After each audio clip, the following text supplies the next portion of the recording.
5, 4, 3, 2, 1, action. What's up? What's up, guys? How you guys doing? Welcome to the Run It Back podcast, episode 5. Well, I'm well. If you were wondering, or if you were just asking for, I am wondering. How are you doing there? How are you doing there in that room tonight? It's a little humid. It's a little late tonight. We're doing this late. My neighbors are too damn loud. I had to close the window. Casey just told us a neighbor story as well, so it sounds like we're all prepared to keep it down for the neighbors. My neighbors across the street they're college students. They're partying it up right now as we here in the backyard. They're not being COVID safe, but it is what it is. So. Social distancing. Oh yes, they are. So six beers apart. 6 beers apart. That's the key. It doesn't matter. It doesn't matter how much you drink, as long as you stay 6 feet apart. That's the key, right? That's the, damn straight. Hey, so we're here to do the Blazers at Bulls Game 6, 1992 NBA Finals. Any initial thoughts from you guys on it? T. Kind of what I expected, except I was kind of more impressed with the Blazers teams than that Blazers team than I was expecting. Just playing NBA 2K and playing with the classic players. I mean, I always hated Terry Porter and Jerome Kersey because I couldn't shoot, but they were kind of a weird team to go back and look at. They were kind of an interesting team. I was like, in some ways, I was like, how is this a finals team? And then I would see spurts, and I'd be like, well, maybe they. We didn't see them at their best, obviously, during the regular season. So it was kind of hard to get that complete feel for them. But they showed some signs. They're kind of just a fun team to kind of. To me, it was just like a mystery series in a way as a kid growing up. For some reason, the Blazers at Bulls video game, just being, I don't know, I was only 9 at the time. I just thought it was kind of an interesting game for us to look back in this series in particular because the Bulls Game 6, they're going for that back-to-back. Isaiah Thomas did it a couple years before that, and then the Lakers did it before that, and then the Celtics way back. So not too many teams had done it until the Lakers and Pistons recently, and Jordan was looking to get, on that same pedestal, even though I think everybody knew by that time he was the best player. He just pretty much had to cement it at that time. And so I thought it was an interesting game for us to look back with him having to close a game out. What it actually looked like with him closing a game. I think we always hear about him, and we saw that last dance, and that's part of the reason we're doing this game as well is to, kind of in honor of that pretty much. We're trying to go year to year. We did 91 a few weeks back with the Lakers. Bulls, he hits that big shot, obviously, in Game 3, and now we're doing 92 NBA Finals. So I thought it was a good year for us to look at, and especially with the dynasty. What did you guys – any anticipation of Case watching Jordan in his prime and maybe the Bulls, like the younger kind of version of the Bulls 6 championships? What do you mean by that, man? Like, what was I impressed by him? Or Well, like for me, like when I was turning on the game, I was kind of thinking, like, I wonder what's gonna – like I wasn't sure what to expect from a 29, 30-year-old Jordan. I kind of remember him more from the end of his years where he was still athletic, but he wasn't dunking the same and jumping the same. So were you thinking about that at all? And, what did you think of the Bulls kind of overall just coming into the game? I was just excited, honestly, at first to watch the game because I had never seen this game. So I was, like, super stoked. And I'd never seen Jordan really in his prime. I'd always seen him toward the tail end, kind of the last 2 finals with Utah. And then I was just, the more and more, like, I watched this game, I was kind of surprised, like, how – athletically the Bulls were a little less superior than Portland. Like I thought Portland was more athletic, but the Bulls, like with the 2 most athletic people I think that's ever played the game as a tandem, Jordan and Pippen, it was pretty amazing to watch them kind of control the pace. Let's do the Blazers thing now. Let's get it out of the way now, Tyler. They're a weird team in this series, to me, because I'm trying to think, like, they just don't feel like a finals team to me. I don't know what it is about them. Like, did you guys get that impression watching them, or what did you think? They didn't seem to have a shoot. Like Clyde Drexler didn't play like a superstar at all. Like just the way he played basketball in the game, he was sort of like scared it almost, like to take shot that was outside 4 feet. And I think that's why it kind of looks weird that because they have like these role players who can run, jump, and finish at the hoop pretty well, but they weren't really. And then Terry Porter would hit occasional. I think it was odd because some of their wing players passed up on open threes, and I think nowadays I'm just so trained to have them shoot those that I think I was like, man, you're taking tougher shots. Like, I don't know. Everything kind of seemed tougher in the second half, partially because they were, I felt, taking unnecessary drives. So I just thought I thought they were an interesting team. You go ahead, Case. Yeah, I was just gonna say, especially Clyde Drexler. Off the top of my head, I don't know his 3-point percentage, but he had, I want to say, at least 3 or 4 looks where they passed it out to him, and the defender was like a few feet away, and he kind of dribbled in to like maybe take an 18, 20-footer instead of the 3, and he clanked them, and he seemed unsure of himself in this game where his confidence was lacking. Yeah, I would agree. I think the more we get into him, I think that's kind of going to be the main theme with him. Is he did seem a little gun shy at times. Not the Clyde, but he did show flashes, which was kind of fun to see as well. So let's kind of set up the game here. So on the Bulls side of it, going back to the 89-90 seasons, they got eliminated by the Pistons in the Eastern Conference Finals. 89, they got, I believe they got swept. The next year was the year they lost in 7 games. Pippen had that migraine or migraine, I believe, in that game, and they ended up losing that game 7. Pistons make it. They ended up playing the Blazers in that finals and winning. And then, as we said, the Bulls then end up cracking through, beating the Pistons in 91 finally, and they end up beating the Lakers in 5 games. They lose the first game, then win 4 straight. Critical game 3 that we rewatched that showed Jordan not playing a great game at all, but he did hit some big shots down the stretch. Was interesting to see how them played. So I'm interested to get your thoughts of what you guys thought about the Bulls in this season compared to that 91 season. From the other part, on the Blazers side, they had a weird history. They had made the playoffs since 83. The fun fact for you guys is before the expansion of 84, they were 2 games. You had to win 2 games and you advanced to the second round. So I thought that was kind of interesting. It was a best of 3, WNBA style. I thought that was kind of funny. I was like, oh wow! I was like a 2-1. I was like, what's that? So just a little nugget there. But anyway, so the Blazers make the playoffs 6 straight years, but they lose in the first round every year. They finally kind of cracked through randomly in the 90s, but they play the Pistons. The weird thing about that year is the Lakers were the favorite, of course. What did that series go though? The Pistons versus Blazers. 4-1. They only won game 2 by 1 point in Detroit. Clyde Drexler, I think he was the high scorer for 4 out of the 5 games for both teams too. So he had a good series. But if you look at their rosters, they're just overmatched, and they don't have the. It's kind of. I think when I look back at the rosters, I kind of say, well, maybe Drexler was a little better than I'm maybe thinking just because of this game. Well, he must have been. He was, but we just, you know what I mean. He just has such a weird game. Such a weird game. He just has a weird. It almost seemed like he was the more I watched it, like a small forward. Like the way he was scoring his points, like everything seemed to come 15 and in.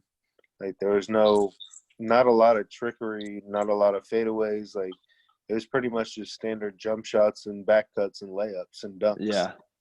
No, you're right. Basically all he was doing. I mean, a 3, occasionally, but I think are you talking about Drexler, right?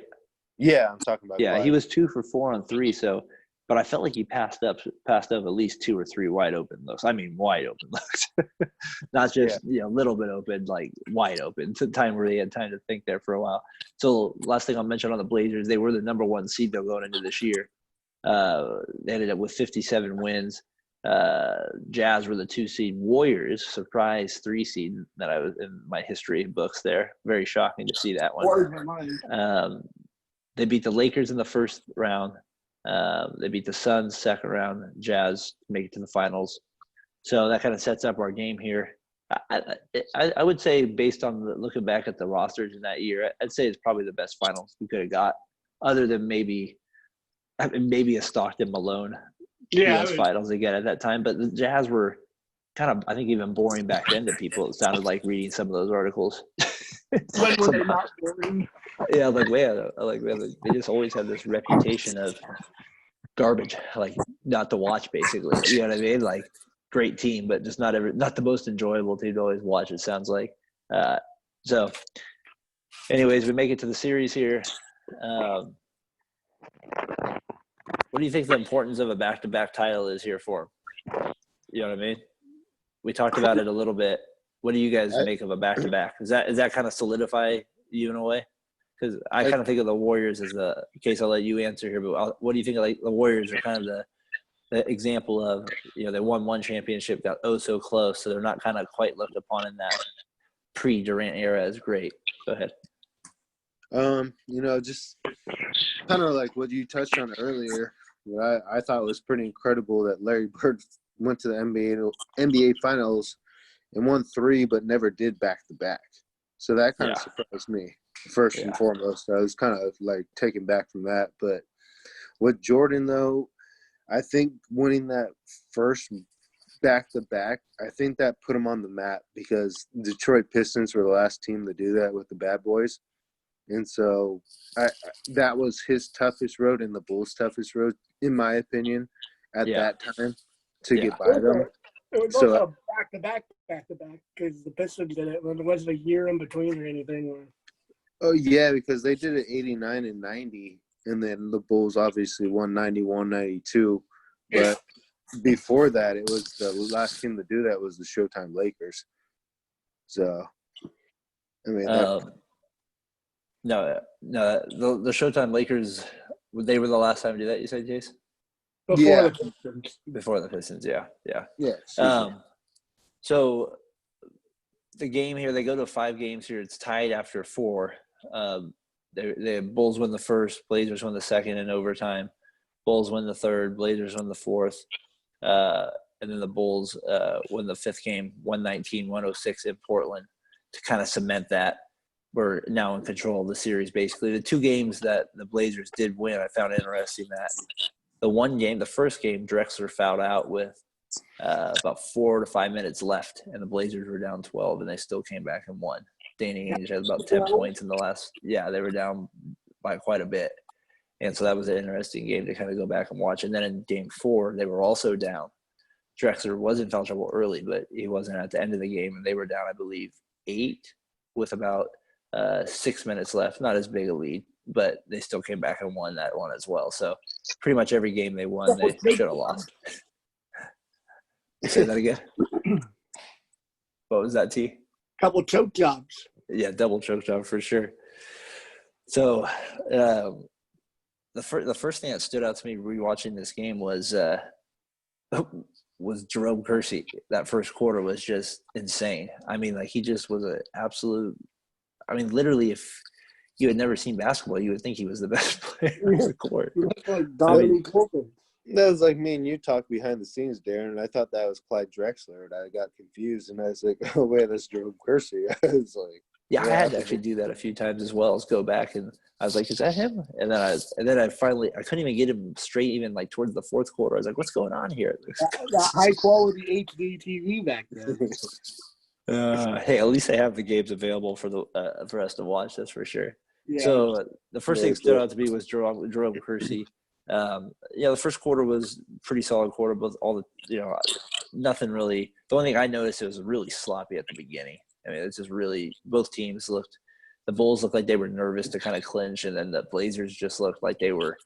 The Blazers were playing hard, but they were playing desperate there, but they were just playing really sloppy as well, like, especially on offense. Defensively, they were pretty well rotate. They were doing a real good job with rotations and stuff until that last 3 minutes. And Darren, to pick up on your point, I was like, Jerome Kersey went 6 for 11 from the field with 12 points and 5 boards. I was like, man, this guy's a beast. I was like, who is this guy? Like, I knew him actually on Seattle, but I've never seen him play on the Blazers. But I was like, 12 and 5 in the first quarter.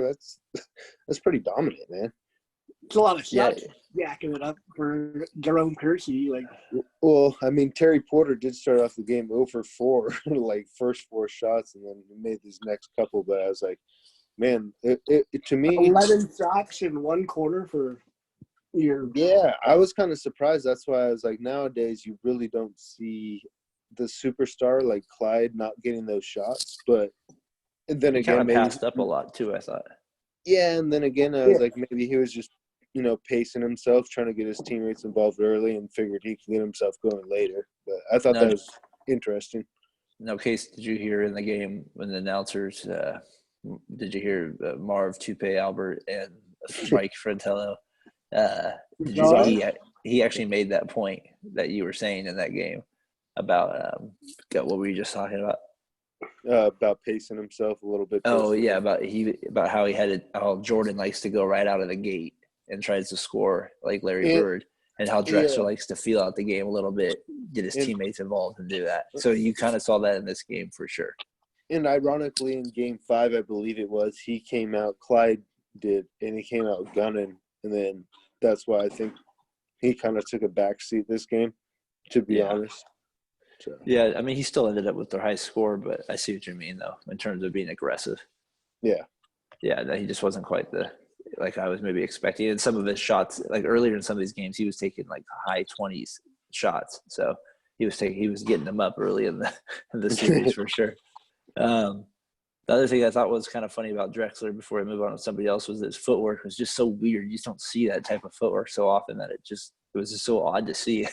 I was like, no wonder you don't want to shoot the ball. Tyler, you speak on that, man, because you're the one that brought that up to us. I remember before I watched this game, and you were telling me about that. I just noticed watching it. It just was awkward. You'd use different pivot foots for like different jab steps, and like it just seems like it'd be awkward. I've played basketball my whole life, and I've very rarely used my right foot as my pivot foot, being a right-handed shooter, and like jab step with my left foot, where I could see where it could be an advantage though, like if you could do it and keep people off balance that way. I'm wondering if, like, I was thinking back, like how would he develop that and no coach try to change it? My guess is that he just was so good that they're like, screw it. It was like almost like in baseball where the guy's a switch hitter, so it's just like, it's more natural to him. Don't mess it up. Like just let him go. Like, just don't do something stupid and tell him not to. Yeah, like that. Well, there didn't seem to be any rhyme or reason. Like you do it on one side of the floor, you would do it on either side of the floor. I don't know. It just. But it was funny that he made 12 threes, because in this game he was like so gun shy, and then I'm like, but in my head I'm like watching it, and then I'm like, well, yeah, his footwork. Why the hell would he shoot it like that? Like, and then it's like, well, he's a good shooter, and he still shoots it so much. But I'm like, that doesn't make sense. No wonder he doesn't want to shoot. He's like, it looks like you're off rhythm every time you catch the ball. He does have a really mechanical release. Like it doesn't seem very natural. No, he's definitely had to work on that for sure. It definitely looks like a free throw type release, like a set shot. If it was far enough out, like or I'd sort of slig it, like Larry Bird. Larry Bird-esque. Like, if he was far, like from his 3-point shots. Yeah, exactly. It wasn't the jump shot where he'd like kick his legs up sometimes. Hey, the other thing I thought early in the game was it just seemed like Jordan was he was definitely pacing himself. It definitely got that feeling. Like he wasn't playing great, but he didn't seem like he was really. He seemed like he knew he could feel the game out a little bit more, and it didn't seem like he was ready to go yet. What did you guys think of his? Did you guys get that same impression from him? I just the whole Bulls were not impressive until the fourth quarter. Like I was almost like, how the heck did this team, if I didn't know better? Yeah. Knowing who Jordan and Pippen are. Now, do you think that is because of the expectations that you had for him, probably, instead of looking back? You know what I mean?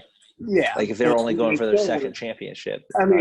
Weren't impressed with the Blazers that they were beating this Bulls team for. Yeah. No, for sure. For sure. To me, going into that year, I thought that was like, to me, one of their best teams they ever had, because they did win. People forget they did win 67 games that year. It's not like they were just like, coming on after that first one. They're a great team. It kind of reminded me of the Warriors' second year. even though they had lost. But it was like they were a better team. They wanted together. To prove it. Exactly. The Warriors ended up running into Michael Jordan 2.0 and LeBron. But, I mean, it just seemed like they had that cohesiveness where it's just like, you know, everyone had their role. They knew what their role was, and they were satisfied and content with that.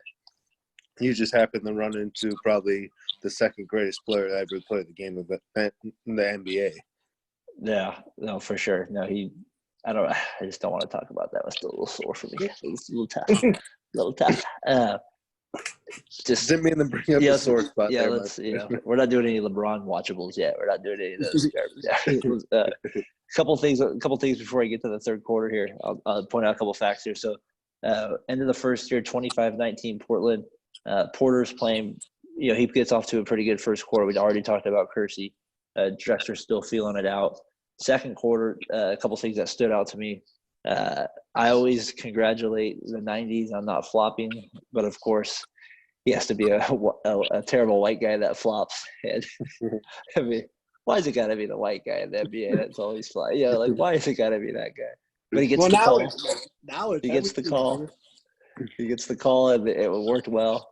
And we got to shout out Mr. Hansen as well for his early 3-pointer in the third quarter. Just, you know, he did do something. I've never heard of him, but he did do that. So he got looking players I've ever seen in the NBA. That honestly, watching that, I was like, this sounds terrible. I'm like, man, I could have had a chance if I was born 30 years ago. Exactly. So in the second quarter too, Kersey has two just massive dunks. Like I'm like, whoa, what are those? Those are you just like the power in them. It's crazy. Thunder from down under. The thing Portland did really well in this quarter is they were able to get a lot of steals, and the Bulls were really sloppy with their passes. They were able to get out in transition, and Porter got it going a little bit. He was able to kind of control the pace, it seemed like, for most of the game until the fourth quarter. He did a really good job. He played really well, I thought. And then so the Blazers build a lead all the way up to about 46-32. And then Jordan, he starts to get going a little bit. I think he starts sensing the moment a little bit. He ends up rattling off. He starts to rattle off 9 points in the last 3 minutes there, and along with Pippen. So that's only 50-44 at halftime, when it kind of feels like the Blazers should maybe be up a little bit more. So I think they kind of blew an opportunity in this game. I really feel like it was a winnable game for them. And all said and done, there's no reason this couldn't have been a Game 7 series. I'm not saying they would have ended up winning it, but I just that first half they had some opportunities. I think they really blew. Yeah, I thought it was kind of weird. Like when I looked at the halftime stats, and I was just like, it's kind of like a spread around game for the most part on both teams. Mm-hmm. But I was surprised. Not really surprised, but Kersey had 14 at the half. Drexler ended up with 11. Yeah. Porter had 10. Robinson, who I didn't even know, had 8. Clifford? Clifford. Yeah, I did know him, but I didn't know him at the time. I kind of forgot that he was on that team. And then I was like, oh, that's a young Cliff. And then the Bulls side had Jordan with 14. Like, I was like, damn, he ended up with 14 because he didn't even take a shot till like 7:30 almost into the first quarter, which is kind of rare for him. And then Pippen, 13, Paxson 7, and those were the high scorers. So I was like, it was kind of weird to see it deviated like that. Hey, who are your top 3 worst forms in this game? Because there's a lot of them. Did you guys note any? Bill Cartwright. Bill's definitely in the top 3. He's number 2. He's number 2 for me. Kersey's free throws are not pretty. I got to go with number 3 is Drexler's 3-pointers. This just has too weird looking for me. It's just too odd. And then number 1 by far, he only took 1 jumper. He was a starter for Portland. He took an elbow jumper, and it was the worst shot looking ever, Mr. Ducksworth. It was where he did like the little shot. Oh my gosh, what was that? I was like, you're allowed to shoot. Your coach allows you to shoot the ball. I thought he was passing it in midair, and then I was like, oh man, that's a shot. I was like, there's no guide hand at all. It's just like a beer pong shot. He did go on there. This by game, the mighty Ducks. Oh, yeah. That's why I liked him, Mr. Ducksworth. Just kept making me think of him every time. And then that shot came up, and I was like, good Lord. My gosh, Mr. Ducksworth, it's horrible. Hey, Pippen played really well in this game. He didn't play necessarily great in the last game we watched in 91, and he was too old really in the 99 one we did for us to really see any greatness in it. This wasn't maybe his best game of all time, but I was impressed with him in this game with his elbow jumpers, his transition. His defense wasn't like anything like maybe where he had a spectacular one individual play where it stood out amongst all of them. But you could just see if you watch the game how he's so smart with everything and his switches. And not a lot of teams switched back then, but the Bulls occasionally would do that, I noticed. And Pippen was usually the one that was in charge of making that call, it seemed like. There was a play in the third quarter, though, where Drexler fouls Pippen going up for a dunk. He gets a flagrant for it. I don't think Drexler was trying to hurt him. But then did you guys notice Pippen? I gained a little respect there. Pippen came out Drexler pretty hard on that block shot there. And he doesn't get a flagrant foul, but he knocks him down pretty hard, and Drexler kind of gives him that look like, all right, I know it was you. All right, that's fine. That's fine. Yeah. What did you guys think? Did you notice that? Mad respect. I thought Yeah, that right away. I was just like, I looked at him. I was like, that's a bad mother. I was like, man, he just like came at him, and I was like, okay, you're gonna get me, I'm gonna get you. But at the same time, you do it clean enough where you're smart enough. You're like, yeah, I'm gonna go for the ball, but I'm just gonna hip check the hell out of you. I thought that was kind of like cagey veteran, and be like, I'm not gonna get ejected, but I know the era that we played in, and I'm gonna give you a little something. Would you guys? I wanted to point out something about Jordan and see what you guys thought on this one. So it seems like Jordan can turn it on whenever he wants, but he is kind of struggling though. He misses a couple drives that you kind of think he would normally make in the game, but he doesn't. He's not necessarily getting to a ton of drives either. I was trying to think what the Blazers were kind of doing successfully in a way. You know what I mean? In a sense, early on because he really just went on those two massive runs, kind of the one at the end of the fourth and then the one at the end of the second. The rest of that, they kind of kept him in check from at least driving to the hoop. You know what I mean? He was still just missing jumpers because he was missing them, but nobody could really stop that stuff. So what did you guys think? The only thing I could think of is they were more on point with their help. That's the only thing I could really notice is they were just much more on point with their help and more detailed. It looked like there was always someone behind the guy guarding him that was ready to step up. It kind of makes you wonder what the scouts were thinking, like, when you have somebody out there like Stacey King, it's like, you know what? Leave Stacey King and just stand over way by Michael Jordan. You know what I mean? Like, yeah. I'm just like, what are we getting paid to do back then? Like, I don't know. Just some of that stuff some of the stuff you just see there, and it's like hard not to think like how a modern day coach would approach some of these things differently.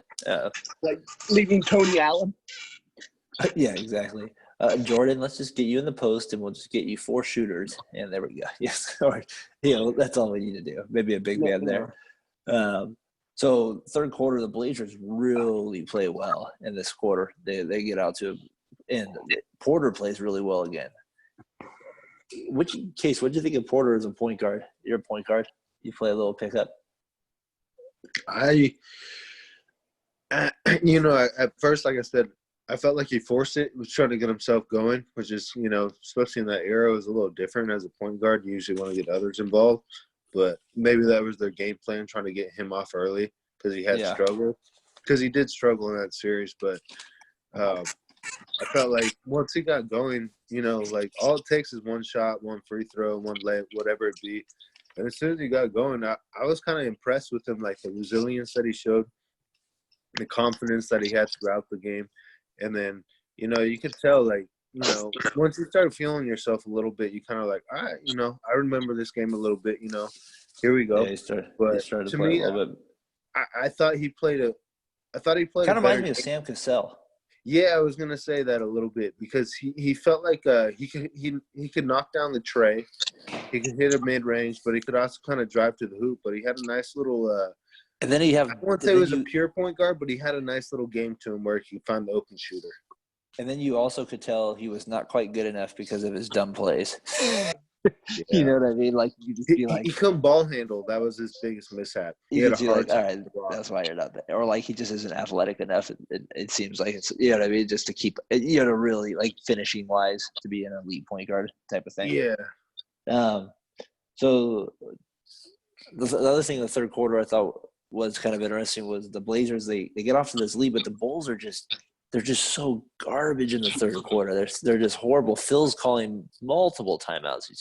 He's even chewing him out Phil style. It is always kind of like just it's very like quiet, but like, you know, you guys are playing like total garbage. Get your crap together right now. What is this bullshit? What is this? Yeah, that was pretty good, man. That was pretty good. Oh, thank you, appreciate it. That's the last dance right there. Yeah, It's on my mind. I need the glasses with me right now. So and a button-down shirt. The Blazers get up to a big lead of 77-60 in that third quarter. So they're up by 17 points. So when I say they should have forced a game 7, they should have forced a game 7 in this game. This is a total choke job, you know, when you kind of in some ways too. I know they didn't like do anything. Choke job. So you know, they didn't play well all that fourth quarter. It's disappointing. So in that fourth quarter, we come around. The things that kind of stood out to me in the fourth quarter was Pippen was just, like I said, he was money in the fourth quarter. He started to really put in the transition game. He was really doing those pull-ups, especially with the bench. Jordan starts the fourth quarter, right? I believe he just starts the fourth quarter on the bench. That's what I have in my notes. Jordan starts the bench. Yeah, no Jordan. That's what I have. Yeah. And then, but Kersey gets an early flagrant call, and it kind of sets this weird tone for the fourth quarter. The crowd kind of starts to kind of pick it up a little bit more, and Kersey's kind of losing his mind a little bit. You know, he's starting to like get a little like excited, like unnecessarily. It's like, whoa, you can start to see like maybe this is why he's not all as good as I thought it maybe was that first quarter. But Pippen's really playing well. Like I said, he cuts the lead eventually all the way down to 81-76 with still a lot of time left in the game. So that bench just came in and they just tore it up. Who was like Stacey King and Scott Williams and these just random guys. I think that's the thing. Armstrong, he played a big role. Livingston, I was like, who are these guys? I was like, I've never even heard of like Scott Williams, Bobby Hansen, or Livingston. I was like, who are these guys? Scott Williams disappeared off the face of the earth. Although I will say he had one of the best He had one of the best blocks in this game on Jordan in the third.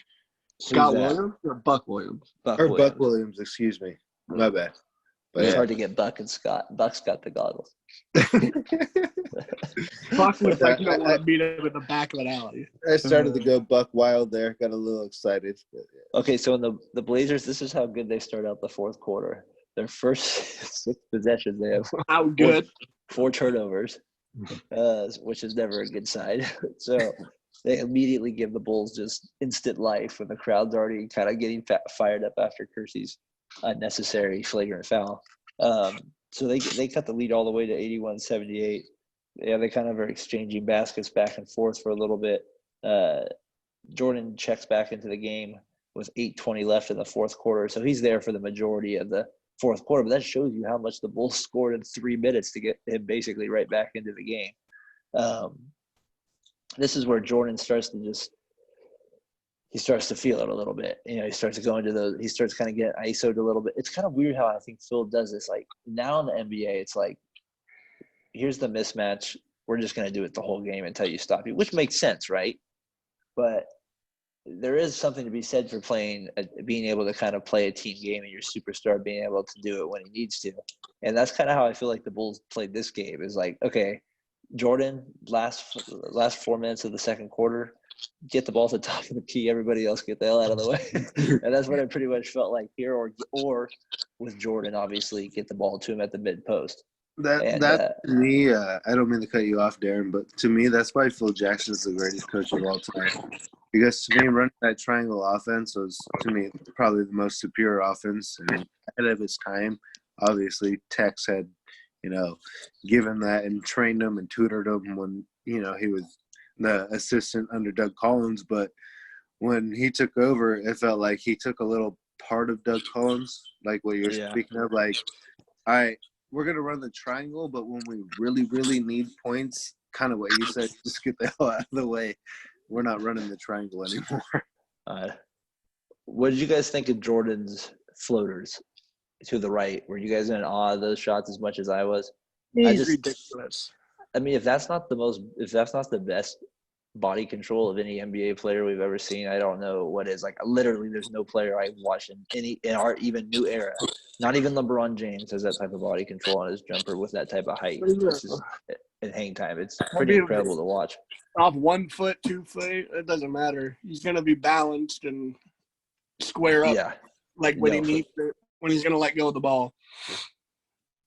Case, real quick on the Phil Jackson thing that I want to move on here is I just wanted to bring up that when I realized that Phil Jackson, I already thought he was the best coach, but in that documentary, he talks about Rodman and like how he brings up some Native American thing, like how they bonded over like this Native American thing, like he gave him some sort of necklace because he was this spirit, and I'm just like, no other coach would be able to talk to Dennis Rodman over Native American Indian stuff to calm him down or something like that. So probably bonded over some reefer.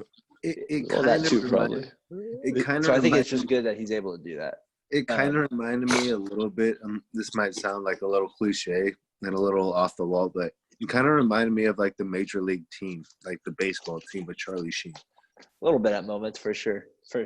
So, hey, after that Jordan floater, like I said, and the thing, Case, you're right about that Charlie Sheen team is because Rodman makes it that with that hair and all that crazy stuff. He is like that guy basically in that movie. Fuck you, Joe Boo. I do it myself. So the Bulls finally take the lead at 91-89 with 150 left. And then you remember when Jordan has that famous play where he steals the ball in the backcourt to give them the lead, basically. So it's such a brilliant play on his part. He just kind of like takes his time, and he kind of gets lucky, I feel like, because he swatted at it pretty damn hard. It's something that I feel like the Bulls did a lot in, like, whenever they're around a guy, they're gonna swipe at the ball. Like Pippen tries to do it like one play later. He never swipes because the guy's aware that he's there, but he's definitely like hiding behind him, trying to get to that spot where he can get to the ball.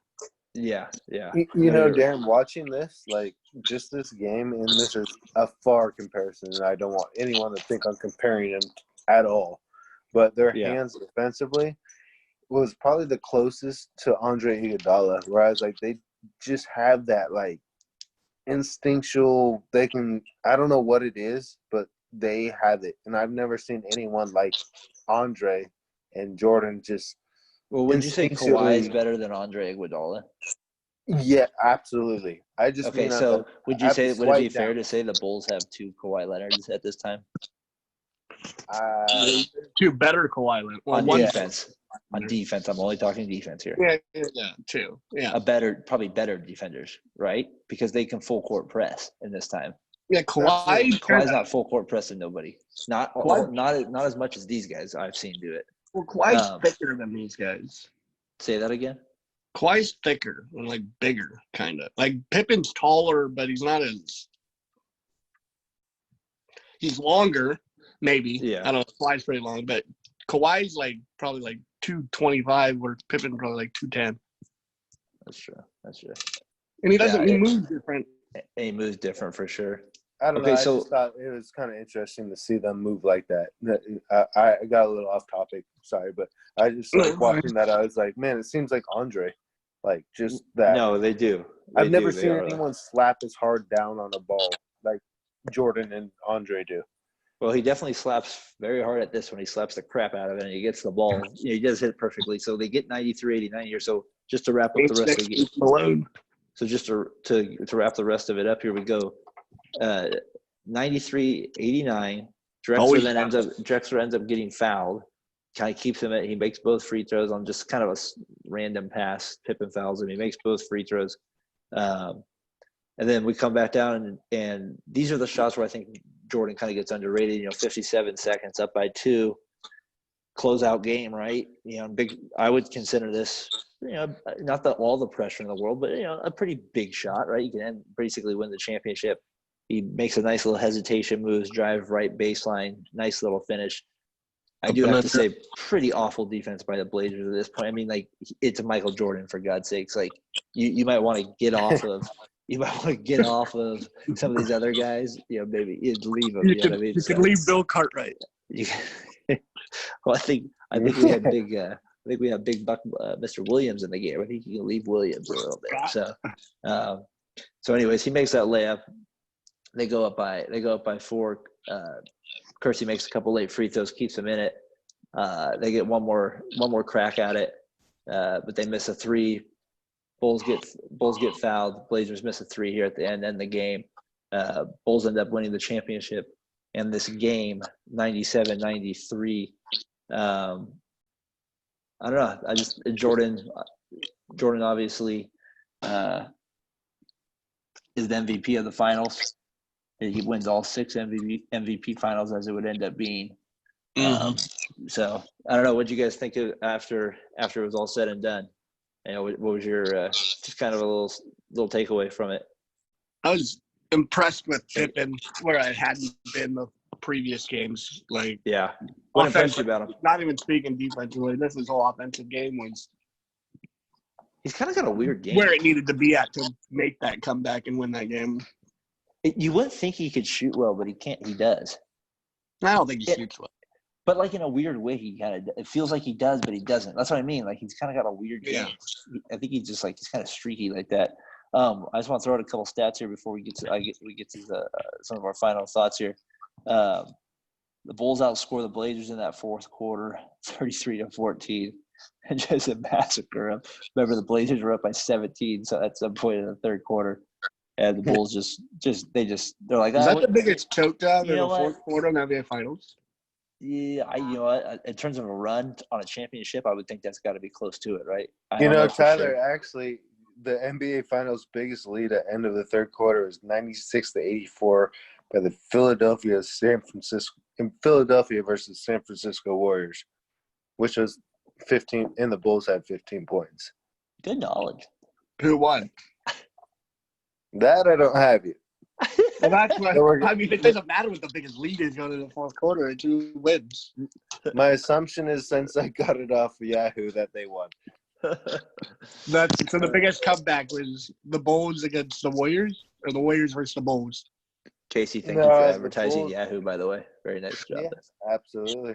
Yahoo. No, it says what I have. We're here to be had, people. It says the NBA Finals' biggest lead at the end of the third quarter was 96-84, Philadelphia and San Francisco Warriors. So 33-14, they basically just. So yeah, you're right, Tyler. Excuse me, Darren, but 15 points the Bulls had had trailed by. So yeah, obviously that is the biggest comeback was the Bulls after the third quarter. But why wouldn't that be listed instead of that game? No, it says NBA Finals biggest lead at the end of the third quarter, 96-84, Philadelphia, San Francisco Warriors, and they came back and won. And then the Bulls was 15 points, and they came back and won. Yeah. So they outscore them by 19 here. Pippen ends up with 26 points, good game. The bench ends up with 18. Jordan with a measly 33.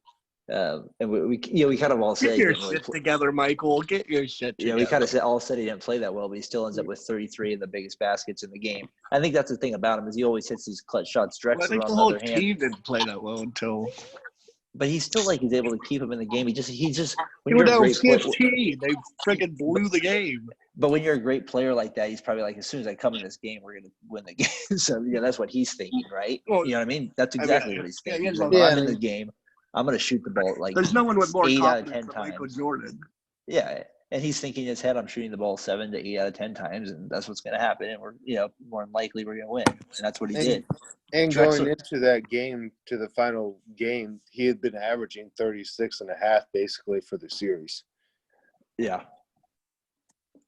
36, 7, and 5. I think those are the most points ever that anybody was averaging at that point either. You know what I mean? So yeah, they broke it with the Suns. To say he was tearing at Portland would be an understatement.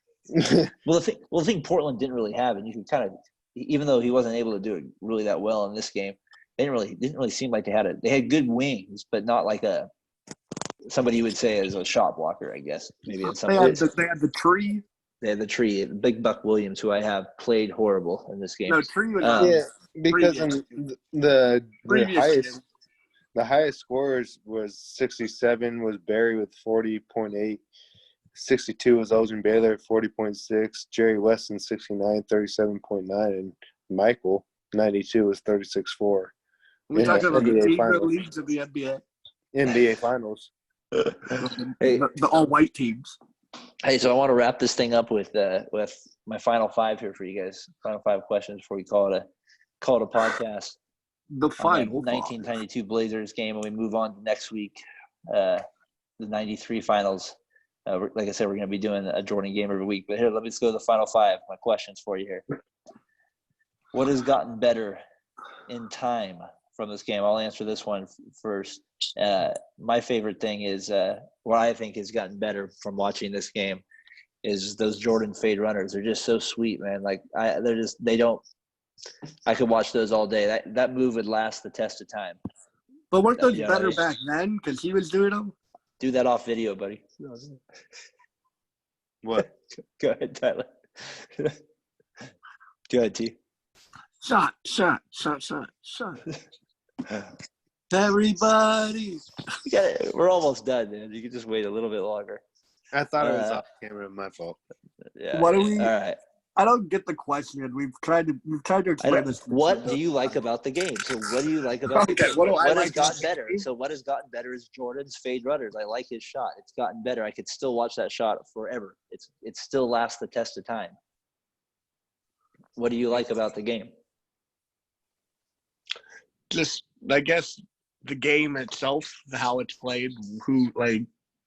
It's not as. You enjoyed less threes? No. I enjoy less cheerleaders and less music being played and less of the raw. In the arena. Like the game's the drama. They don't have to make up drama. Hey, I didn't notice anything, Tyler. Did you notice that they pumped in music during the game? I didn't hear it, but I'm sure they might have back then a little bit. I wasn't sure when that started. I think it was around that era is when it starts. Yeah. But I didn't hear it in that game. And Case, what was your favorite? What do you think's got better? Definitely the technology. I mean, no one takes out a guy that's red hot when he is claimed to have 3 fouls when he only picked up his first foul. They took him out of the game. So I mean, do you think the Bulls did that on purpose? Did they put the 3 fouls up there on purpose? Is that part of the legend here? I think Rick Adelman just didn't get the right information and he was confused. But to me, it was just the technology. I wouldn't say HD because it wasn't HD, but just what's got better from that game is definitely a replay review, different things here and there of just how the game flows. I know a lot of people think it's choppy now, but I think it does flow a lot better just and then action. Yeah. I don't know. I'm kind of I kind of do appreciate the part of no replay. I like to appreciate the part of no as much reviews and stuff like that. So I like getting all right. Other question. What is something that you think has gotten worse? For me, it's definitely Clyde's footwork. When I look at that, I just go, that is horrible. Anytime, any place, anywhere. That is. I don't think it was terrible. I think it was effective. It might have been, but it might have been, but it's just funny to watch. I just feel like looking at it, it doesn't test the very awkward. His dunking is beautiful. Everything else about his game was to be fair to him, I loved he's very gracious, but that's what's gotten worse. What do you guys got? Quick one. What do you got? The Czar still sucks. Czar still sucks. Yeah, he's not the best of this one for sure. Case, what do you got? Well, I would say Scottie Pippen's back. He had surgery the previous year, but it did not get better after that. Players we enjoyed watching other than Jordan, Pippen, and Drexler. I just enjoyed watching the Bulls, how the triangle, kind of how it just run. And, like, Yeah, you get to see how, like, there's always two guys back and there's two guys rebounding, and then the third guy's kind of a floater in between. Does it seem like they ran it like a little bit more like quicker and cleaner than the second championship version? That was the Yeah. second. I think everything moved No, quicker. like the second years. three-peat version. Uh, It just seemed like they were more like crisp with those passes, like boom, They were oh, also dang, next one, a little bit. 6 They years maybe have younger. more scoring options at that point too, so probably helped a little bit. Case, was there a player that stuck out to you other than the big three? Jerome Kersey. Yeah, definitely. He Jerome was my guy Kersey. too. Jerome Kersey was definitely my guy too. It was kind of fun to see. I love the backboard shots. Yeah. The other guy I want to point out a quick shout out to that I enjoyed seeing was of course Danny Ainge in the hair, but I had Clifford Robinson in the headband, who actually played pretty well in this game. Clifford The big red dog. The big red dog. Clifford actually had a pretty good game actually in this game. He was actually surprised. I almost think they should have played him more actually, just to give him a little credit. I think he only played 26 minutes. I thought they should have played him much more than that. They played Ainge 21. They probably could have played him much less. Yeah, that's what that makes sense to me because they were pounding the Bulls in the paint. They were 30-12 in the paint, and then they brought in kind of a smaller lineup. It just didn't make sense. Yeah, well, I mean, because Ainge had been playing kind of well in the series, so my guess is that was He did win him one game basically by himself. And he was like the only plus player, I think, at that time because of that little stretch that run he had there. In the whole series, he was the only plus player. I think he was the only plus player at the end of it when it was all said and done. All right, last two for us. Tyler, what was your impression of this Bulls team, and where do you don't have to give me an official ranking. I know I'm just asking you this question right now, but like in the grand scheme of things, do you consider? Would you say this is a top 10 championship team? Yeah, I mean, obviously Jordan's on the team. I'd put him in the top 4 probably of all time. Top 3 maybe. Yeah, of all time. I think this is the best Bulls. Maybe I don't know. Top 2 best Bulls teams. This game was not very impressive to me by how they played, but just looking at the stats and like. See, I can also make the argument. Yeah, I could also make the argument against you though in that regard that this could also be a way of saying that this is one of their better Bulls teams because of even when Jordan. Yeah, no, and I'm saying if somebody made that argument in the sense of like, this is actually one of the better Bulls teams because they've gone back to back now.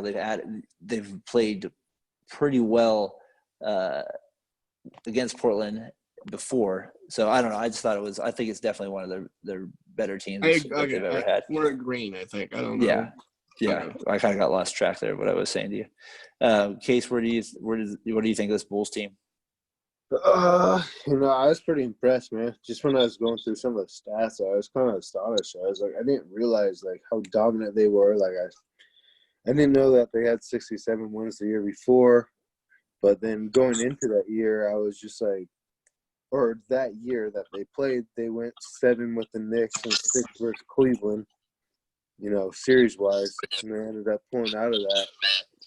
And then I kind of was a little surprised when I read, like, the 3-2 finals, no team had won the last 2 on the road. So it was almost like a guarantee they were going to win. But then when I looked at the deep numbers, and I was like, damn, man, like they were that dominant over the Blazers. Like it was pretty astonishing. Yeah, they were pretty. The Bulls led the Blazers 191 to 48, and they played 245 of those minutes. So for 245 minutes, the Bulls led 191, and the Blazers led 48. I think the Blazers, even though they were the third highest scoring team, I think the Bulls' defense was just able to shut them down. And then it's Michael Jordan. I mean, it doesn't even really matter how good your defense is. Yeah. So they're shutting them down.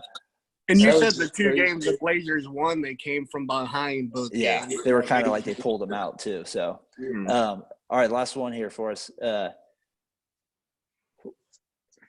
This kind of has a bigger picture question. Was 92 like the peak of the NBA in some ways in terms of like talent and years? Like, I'll go quick. I'll go make my case real quick is I'd say maybe there's a case it could be because if you look at some of the players of that era, I would say that might have been some of the might have been some of the best players that we've had. The Dennis, the Michael Jordans, the Scottie Pippens, the Charles Barkleys, the David Robinsons. It was and then you have the dream team. You have Isaiah Thomas that still wasn't on those teams. It just seemed like a pretty rich group of like top players. You know what I mean? It doesn't seem like it doesn't seem like we have 15 players as good as like the 15 that were back then. What do you got? What do you think, T? I think it's now would be just as – I mean, Michael Jordan maybe puts you over the top just because you have Michael Jordan, but – Yeah, I mean like more of the other guys. I would say now then. Like, yeah. I think you could go more than 15 deep. Well, and I'm also counting Shaq, I guess, entering that year too. So it was I just feel like it was the NBA was a little deep there, a little less team. So – But you also have all their finished products of their careers. So, like, it's easier to, like, see what they made themselves into. Like, well, and they're all kind of in their prime at that time, though. I mean, most of those guys, except for Magic Johnson and Larry. Not. Isaiah's not. Yeah, and I agree. Those guys aren't. I'm not really considering those two guys. I mean, Magic wasn't even in the league. Well, you mentioned the dream team. But yeah, most of those guys. So you would say no to that then. So you would say that the top 15 players are now. I think that's the second best. I think like. Casey, any thoughts on that? Which era is better from 92 to now? Just with top players wise. I mean, you think it was at its peak? I kind of think it was. I think this championship Jordan won, was pretty tough because I think the league was tough then. You're telling me that Clyde Drexler is leading the second best team is going to be – I just don't see it. Chase? Yeah. I mean, I'm kind of with Tyler just because the notoriety of the players. Yeah. But like you said, though, it's the tail end of their careers. So it's a little hard to say that was like the prime time of that era because I felt like it was kind of going into a new stage. And the mid-90s kind of like with the lockout kind of basketball wasn't the mainstream sport. But well, the lockout won't happen for another 8 years. But as of 2008, I would say it's way more better than it was now. Like superstar. Yeah. Well, I guess I mean like this specific. Yeah. No, I guess no. You guys make good points on that. I guess we will have to disagree on this one. I just think I think if you look at the top players in their prime, I don't think we have 15 guys in their 30s, not career-wise, in their 30s. We should do a podcast on it. Take our best versus your best and do 1-1 and battle 2-3. Maybe that will have to be our next one. All right, real quick, guys, that was fun doing this one today. Just to throw you a curveball. We're gonna do the Joe Budo hit no curveballs. Darren, throw you a curveball. Tyler, you as well. Just curious. Darren, you say 5 the era. Which player would you take besides Michael Jordan over this era, and not LeBron James, but like I wouldn't take I don't get the question. So no LeBron, no Michael. Who's the second best player of your generation and me and Tyler's generation? Well, I mean, we're only 3 years apart, but I'll say in their prime. In their prime. I would say Hakeem in the 92 era. That year. Yeah. In this era, Kevin Durant. But it's easier to do it because they have finished careers. Like, so it's easier to be like, look at all they've done. Yeah, no, for sure. To me, I would take Dwayne Wade. But he's not even playing. No, I know, but in their primes, like in the era that we were talking about. Okay. All right, so let's end it there. So, and who would you take in 92? Barkley? Hakeem. Allows you on. Me too. All right. Are you guys good? We'll carry this argument. Are you guys good? I'm just curious. All right, so glad we could do the 1992 NBA Finals. We're gonna do 93. Look forward to that one next time. Guys, that was good. That was fun. I'll see you guys on the next one. Have a good one. Out. Later. Out. What's up, everybody? How are we doing out there? Welcome to our continuing podcast of the NBA draft redraft. We're doing the 1994 draft this year. We did the 92, did the 93, I got Tyler McGurk with me over here. What's up, T? Hello. I got Casey over here. We're going to be doing the redraft over here. You guys excited about doing 1994? Let's get into on it. your hand? Let's get into it. Yeah, what is that, man? What is that, fate? Working It's today? called paint. Stop jerking off. Paint, my man. The working man's dream out here, man. We're all trying to make that money. What color is that? It's what we call it is a soft white. Soft white. Okay, good. Demon white. Yeah. Hey, so let's get into this 94 draft. So, kind of an interesting year. Some really good, there's like some good players in the draft, not the deepest draft. We're gonna go 15 deep in here, 5 each, and then we'll see whose team is better at the end. So make sure you're keeping track of who your players are, so we can keep track of who our best player, who has the best team at the end of this. Huh? I won the last 2. I had Well, Shaq the first one, so that's debatable. We'll see. Like it's the late round picks that matter. faster debatable. I don't know what he's been winning, it's probably but he safe ain't been playing. If you have Shaq, you're probably in good shape. All right, so 94 draft. Let's set it up here. We're in Indianapolis, Indiana. The best player is coming out of college stat-wise are Glenn Robinson. He's the player of the year. He averages 30 points a game at Purdue. He's looked upon to be the top first pick. He is the first pick in this draft. And then it's kind of an interesting draft because you end up having the Hill kid thing in the second, third, when it's like, well, they're the better players. Why the heck are they going 2 and 3? But it's, looking back at Robinson's college stats and kind of just the way basketball was played back then, you could kind of see why Robinson Robinson didn't have a bad career by any means, but you can kind of see where maybe they got fooled into him being the first pick overall. So I just thought that was kind of interesting looking back at the draft. Carmelo Anthony-esque. Yeah, there's some other names in here that I kind of wanted to throw out that we're probably not going to talk about too much, and I'll talk about a few other ones later. I thought it was the one guy I wanted to point out before I get to my BJ Tyler story later in the draft. That does not. I don't even know who he is. So BJ Tyler, I thought he was. I ain't even going to touch on here. that, my friend. 20th pick overall. He played 1 season from Texas, and I was curious what the heck happened to him when he played 1 season, because his stats weren't horrible. Is that he fell asleep with an ice pack on his knee, and it did permanent damage to his knee, and he was never able to play again. Pretty sad story, but that's our fact about poor BJ Tyler from Texas. Do not leave ice. A real Bosie move. The real Bosie move. All right, who wants the first pick in this thing? Case, you got the first pick, I think. All right, Tyler, you get second. I'll get third. Sure. This is working. Is it snake or no? Yeah, well, no snake draft. This back. Okay. I've been looking forward to this one for a while. Good, Case. Who you got? First pick. As I've told Darren, I love this draft because I always dominate. Tyler claims otherwise, but we'll beg to differ. But as Darren, yes, bless you, my sir. I took Grant Hill, man. My favorite player growing up was Sprite? Grant Hill. Wow. Hold on. I thought Clyde Drexler was your favorite player.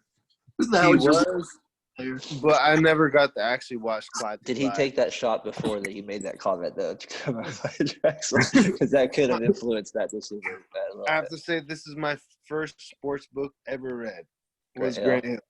So right here. So this is my first book ever read. Is there even a book in there? That looks like just a cover. All right, so Case, you're going with Grant Hill because you read his book or because of his stats? Give me the basketball stuff about him.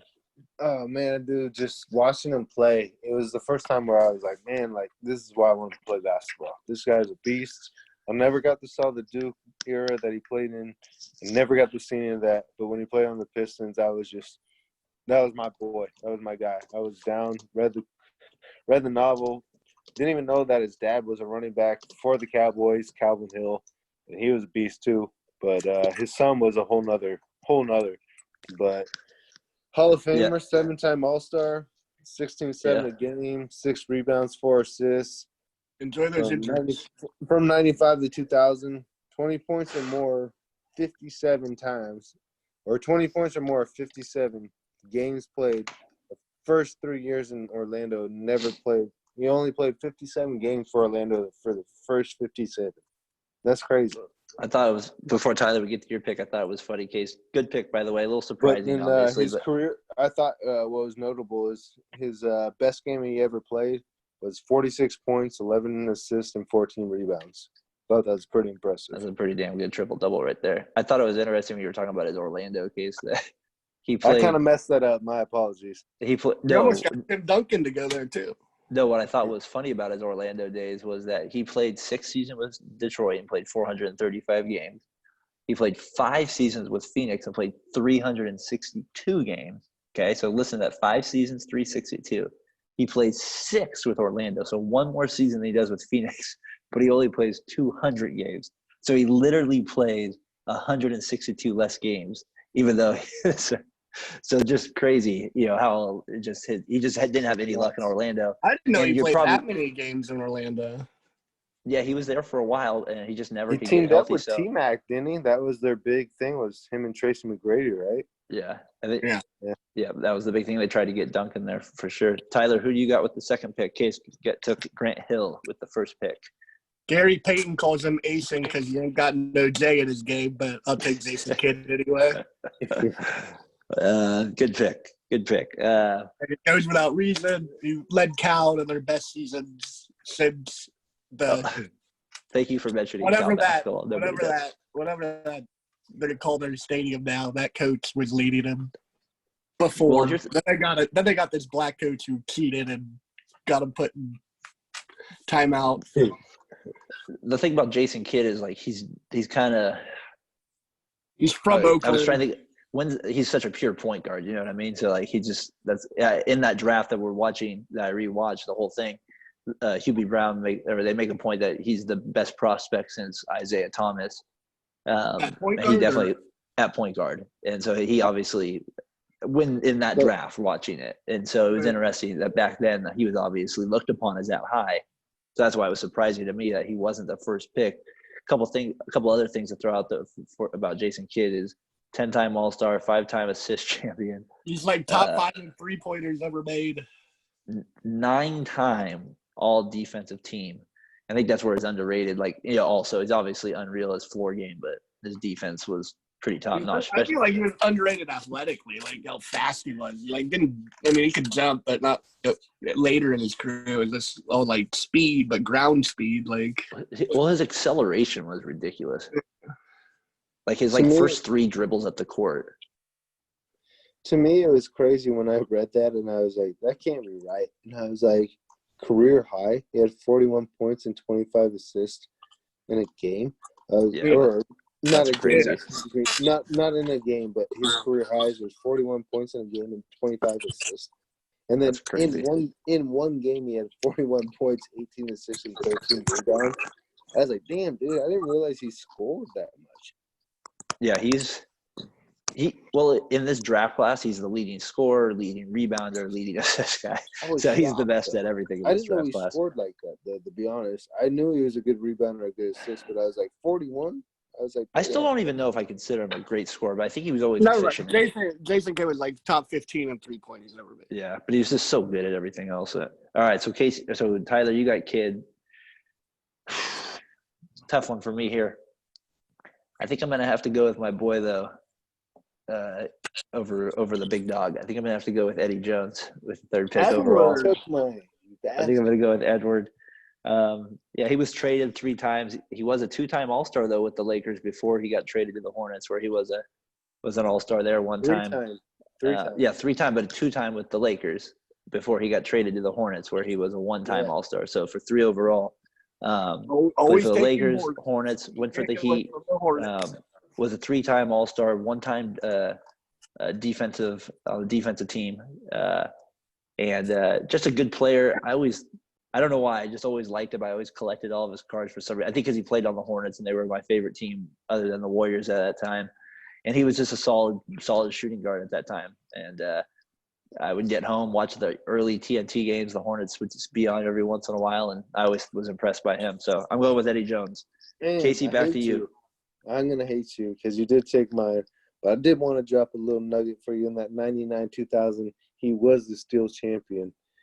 And I was like, man, I was kind of surprised, man. I didn't know Eddie had that game, man. But he had his career was 34 points, 3 blocks, and 9 steals in one game. I was like, damn. But in 9 steals, that was the year he won the steal championship. But I thought it was kind of crazy. I hate you for taking him. You're going to set me back for that one. All right, so who you got here? He's on Joanna Man. Not Joanna Man. To me, it's a pretty obvious I'm going to pick. go with Jalen Rose.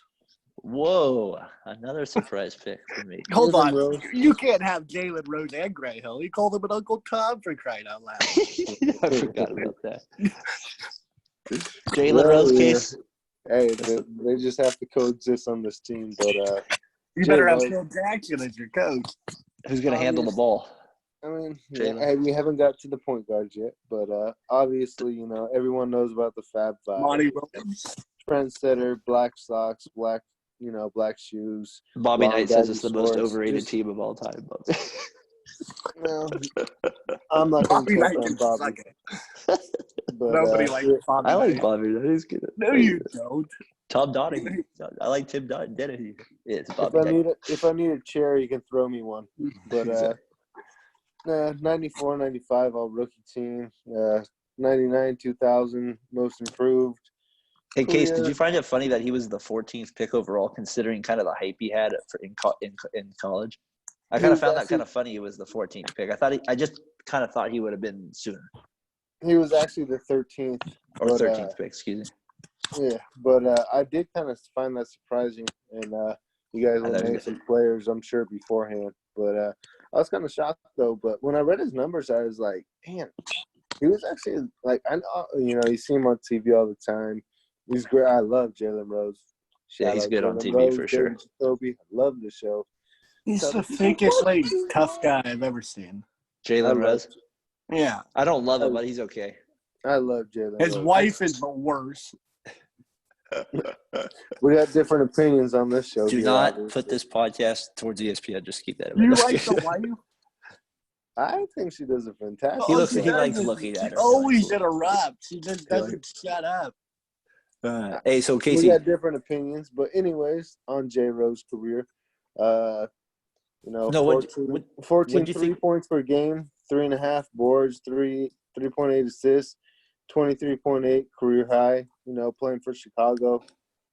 Wish I was surprised though. I didn't know he could score like that. 4 40-point games, 8 30-point games.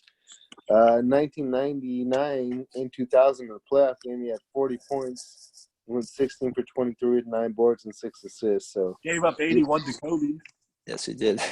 That's what he's famous for. So you get bad knees and bad defense now, Casey, with these 2 picks. and apparently the Tyler and over talkative wife. But I'll take Glenn Robinson. Glenn Robinson. Okay, good pick. That's who I had with the 4th one. I didn't realize he made the All-Star team twice. He had a short career, only 11 seasons. He ate himself out of the league, I think, after 99. The big dog got hungry. Is that what you're saying? Yeah, the big dog was a little chubby. The big dog had to eat. The big dog had to eat. he couldn't fit in that kennel anymore. Oh, that means I'm stuck with the worst pick in this draft, number 6. I wanted the big dog. That means I'm gonna get the now that the top players are. You got gone Joanna here. Man. I'm gonna be in the. I did want to point out about Glenn Robinson. I forgot he got a sneaky championship there with the Spurs in his last season. All right, I'm gonna go with Juwan Howard. I'm not happy to throw Juwan the Man. first pick. He's But, number 5. He I'm won gonna a go with- championship with Miami. Well, when you play 50 seasons, hang on there. You get one once in a while. No, I'm just kidding. He didn't have he wasn't a terrible player. I'm not really sure how to ever judge him. He's not really the type. I don't think he could really. He'd have a hard time in this NBA now.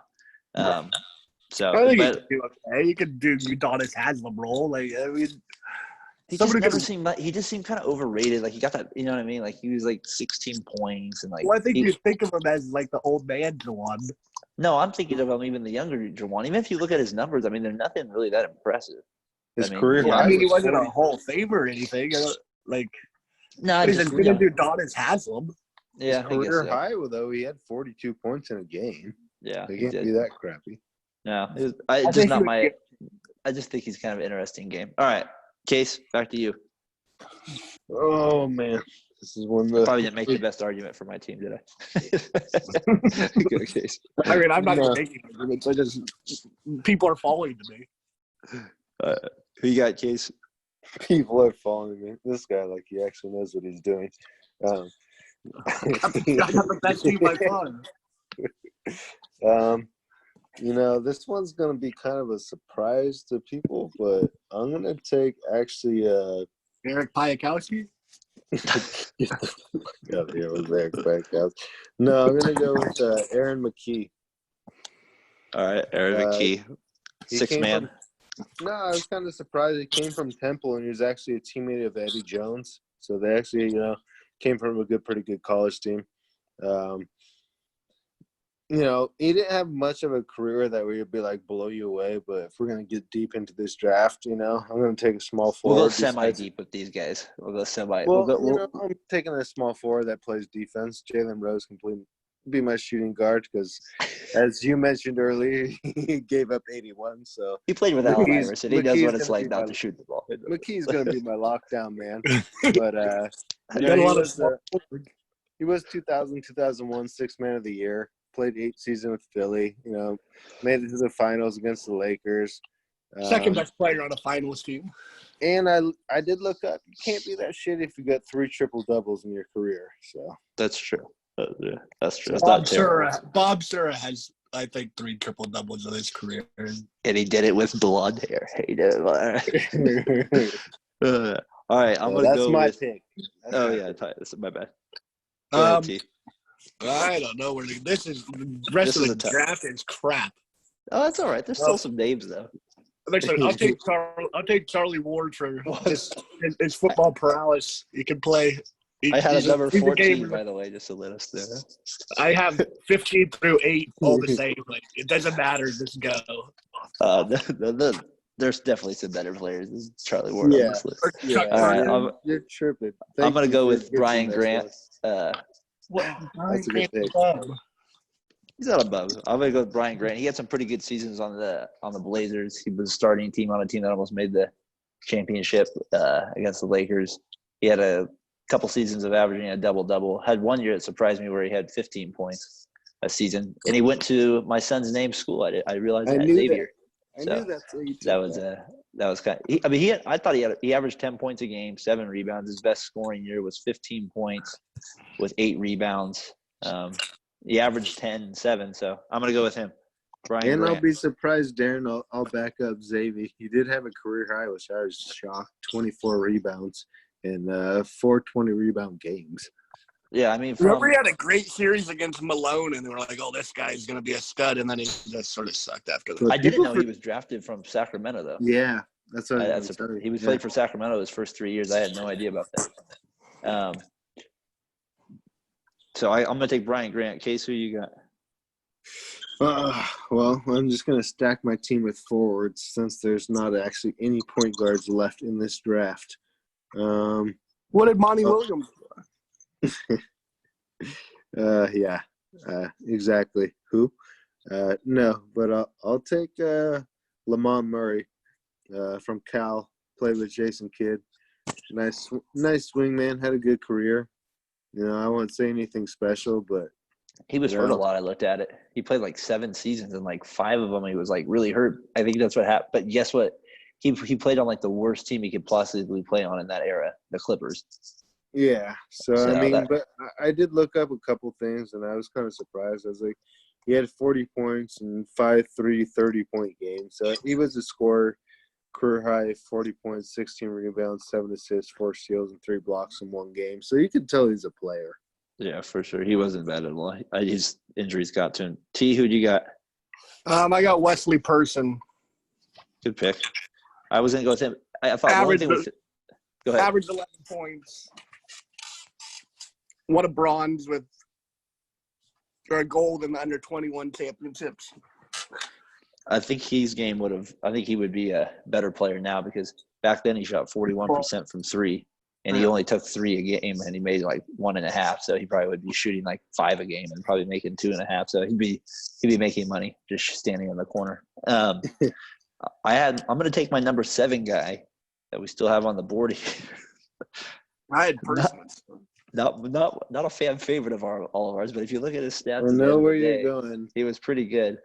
From UConn University, the 4th pick overall, Doniel Marshall. So I'm gonna go with Doniel. I think if we played out his career again, he probably would have a better career. I mean, he was drafted by the Minnesota Timberwolves, who were like 4 years into expansion. Their top picks were like, and then he goes to the Warriors for 6 seasons, and we all know how they were. So, All right, Doniel Marshall. We're almost done with this. I got Marshall. Case, who do you got now? Last pick, right?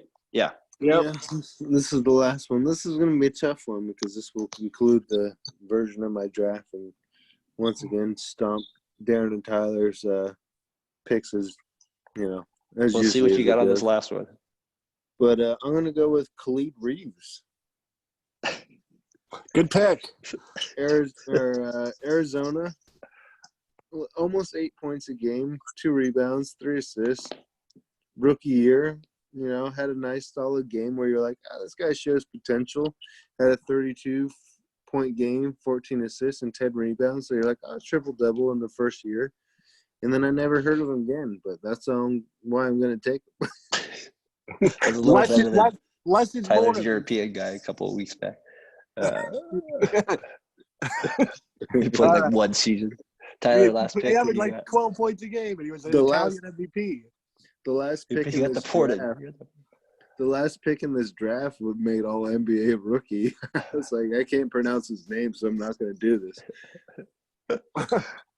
I'll take the 6th overall pick, Sherrod Wright. I don't know anything from about Clemson, him. the big guy. No. Yeah, he was 6'11". He averaged 9.7, 5 rebounds. I don't know. Yeah, he didn't look that impressive. He played like 4 seasons after that. I bet that's what. I bet that he played 4 years. The You're going to go with Sharon Wright over Eric Piakowski. Tyler, yeah. I bet that was the analogy when they selected him. That is not a good pick, my friend. Exactly what Tyler said when they picked him was what they said when they drafted him. His exact. He's 6'11". He's this, and we don't know. I mean, the 6th overall pick, you hope you get more than that. I'm at least at 14. No, I love your analogy because that's probably what they're like, he's 6'11", we don't know anything about him. He's probably good. Hope for the best. I got the last pick. I was down to 3 on my top 15 still. I have Isley at 11. I have Vashawn Leonard at 13 and Eric Piakowski at 15. I think I'm going to go with – I need a point guard. I have Eddie Jones and then Doniel Marshall, Brian Grant, and Jawad Howard. So none of those guys will bring the ball off the court. So I'm going to take my teams over yours. Yeah, I think my team's losing. I'm going to go with Howard Isley. So that's my last pick. All right. So I think Tyler and probably Casey, you guys have the 2 best teams. I'll let you guys duke it out in the fake life here of our drafts here. All right, guys. That was fun to do. 94 redraft. We'll do the 95 one next time. We'll see you guys on the next one. Peace. Peace.